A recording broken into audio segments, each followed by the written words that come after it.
Hello, this is Sadbir. The topic of our discussion in this video tutorial is compact set of real numbers. We will start this video tutorial from the definition of the compact set.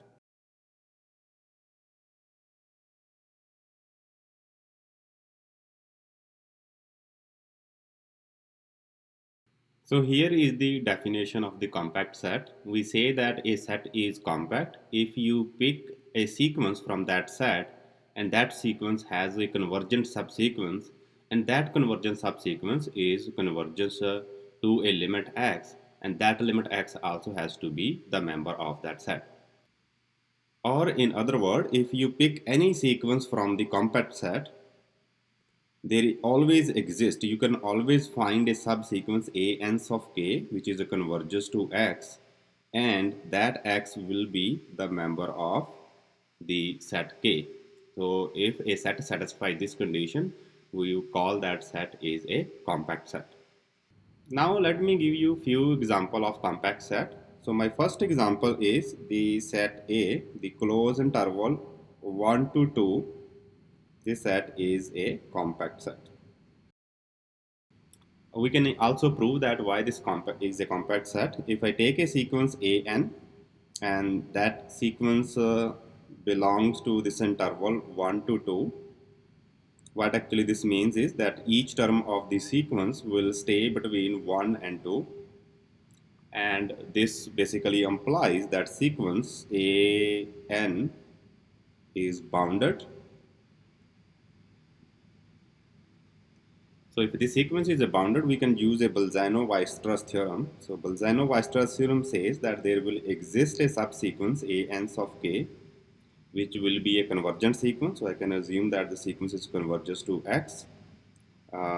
This is by Bolzano-Weierstrass theorem. Now the next I need to show that this limit x is the member of that set A, or in other words, it is belongs to the interval 1 to 2. So in order to show this, I also need to recall one result from our previous video. So that was a theorem. So this is a if and only if condition, so that if this statement is true, then it means this statement is true. So as you can see that we have a sequence, which is subsequence is also a sequence. So that subsequence is converges to that limit x, and each term of that sequence is the member of that set A. So this implies the x is a limit point. X is a limit point of this interval 1 to 2. Since this is a closed interval 1 to 2, we know that if x is a limit point, this interval contain all its limit point. This implies x is the member of this 1 to 2. So this shows that the interval 1 to 2 is a compact set. Now I will give you one more example, which is the set which is not a compact. So if I take the open close interval 1 to 2, this is not a compact set. It's not compact. The reason is that I can take a sequence. Let's suppose if I take sequence 1 minus 1 over n. As you can see, this sequence is a convergent. an is convergence to 1. So if I get any subsequence, so any subsequence which is a convergent of this sequence will be also converges to 1. So this will implies no matter how you find the subsequence, that subsequence will always be convergent to 1 by the uniqueness of the limit. But 1 is not the member of this interval 1 comma 2. So this implies the 1 comma 2, the interval 1 to 2 is not compact. Here I have one quiz problem for you to practice. Please pause the video for 1 and 2 minutes and work on this problem. Next, we will prove very important result on the compact set, and most of the time we will use this result to show whether a set is a compact or not. The statement of the theorem is a set of real number is compact if and only if it is a closed and it is bounded. So since this theorem has if and only if condition, so it means we need to prove the two direction. First we will prove the forward direction, and then we will prove the backward direction. So let's begin the proof. So in a forward direction, we have given, so given is, let's suppose a set K is compact. This is a given. And what we want to show, we want to show that the set K is closed and bounded. So we need to prove two things in this direction. Let's prove the set K is closed first. K is closed. In order to prove that the set K is closed, we need to show that every limit point of the set K is also the member of that set K. So what I will pick, so let X is a limit point of K, and my goal is I want to show in this case that X is also the member of that set K. So now we will use the following theorem, which is on the limit point. So the theorem is, which is the statement of this theorem I gave you a few minutes ago. So we will use this important result here. So since X is a limit point, so it means there exists a sequence. So we can find a sequence AN, which is belongs to K, and that sequence AN is converges to X. But now we will use the definition of the compact set because sequence AN is belongs to K. So this implies by the compactness of K, there exists a subsequence ANs of K, and that will be a convergent sequence. So since this is a convergent sequence, it will must converge to X because subsequence and the sequence, they converge to the same limit. And we also know that by the compactness that X must be a member of K. This is by K is compact. And I finish the proof because this implies X is belongs to K. This is what we need to prove. Therefore, K is closed. So this finish the proof of K is closed. So next we will show K is bounded. So before I prove that K is bounded, let me give you the definition what is mean by a bounded set. So here is the definition of the bounded set. So a set is bounded if you can find a real number so that the absolute value of the each member of the set is less than that m. So now let's prove that a set is bounded.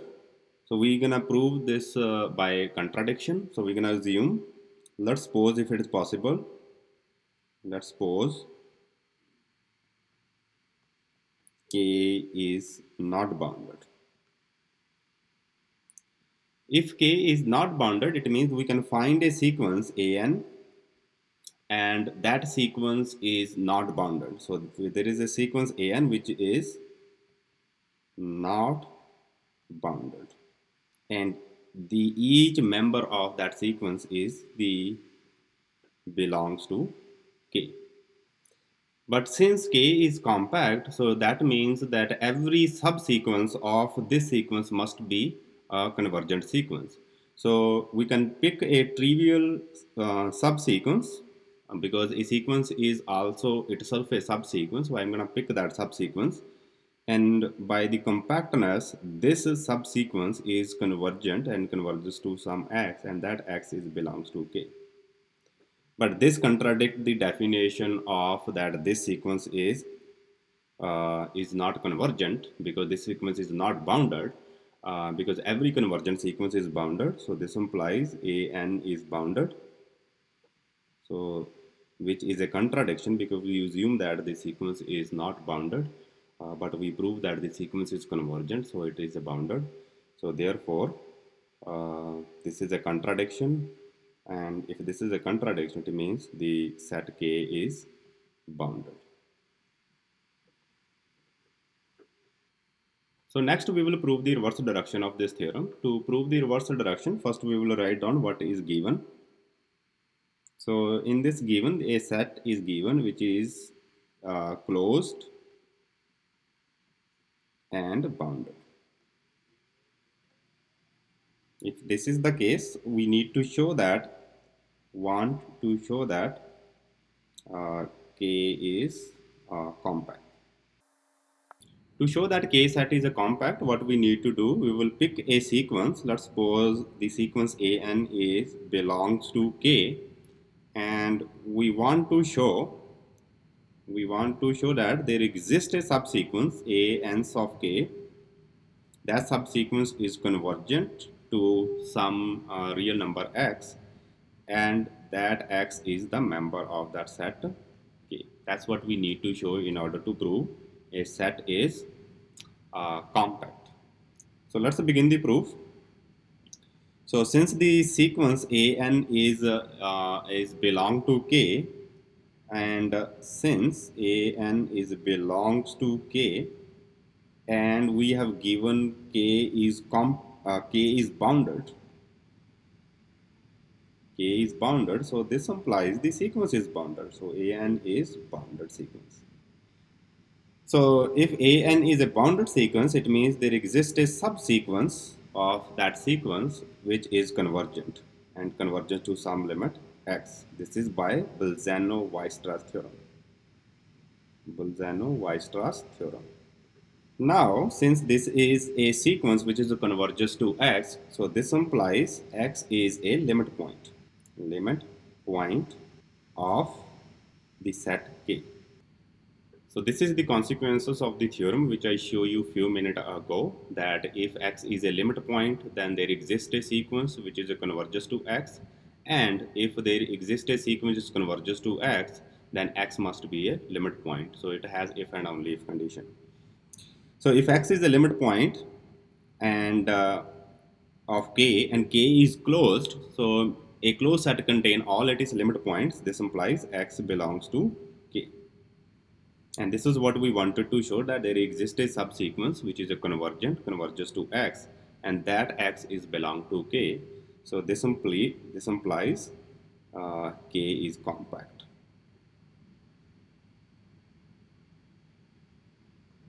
So this finished the proof of this theorem. This is also the end of this video. Thank you very much for watching. I will see you in the next video. Bye for now.